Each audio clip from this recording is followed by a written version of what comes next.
ചെയ്തിട്ട് നല്ല മാറ്റം ഉണ്ടായിരുന്നു.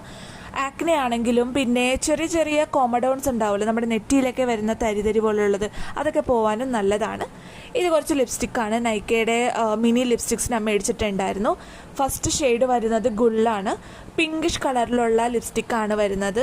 ചെറിയൊരു റേഞ്ചാണ്. പക്ഷേ ടു മൈ ഡിസപ്പോയിൻമെൻറ്റ് ഇതെന്താ പ്രശ്നം എന്ന് വെച്ചാൽ ഡ്രൈ ആയിട്ടാണ് വന്നത്. എല്ലാ പ്രൊഡക്ട്സും ഡ്രൈ ആയിട്ടായിരുന്നു ഉണ്ടായിരുന്നത്. സോ ഇതിൽ നമുക്ക് എന്താ പറയുക, ലിപ്സ്റ്റിക്ക് ഹൈഡ്രേറ്റിംഗ് ആയിട്ടുള്ളൊരു ഡ്രോപ്സ് ഉണ്ടല്ലോ, അത് അപ്ലൈ ചെയ്യേണ്ടി വരും. കാരണം most of the liquids lipstick വന്നത് ഡ്രൈ ആയിട്ടാണ്.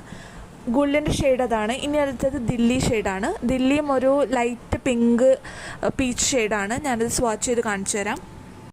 നൈക്കയുടെ ഈ പ്രോഡക്ട്സ് ഞാൻ റെക്കമെൻഡ് ചെയ്യുന്നില്ല. കാരണം ഇതിലെ ലിപ്സ്റ്റിക്കൊക്കെ കണ്ടില്ലേ, നല്ല ഡ്രൈ ആയിട്ടാണ് വന്നത്.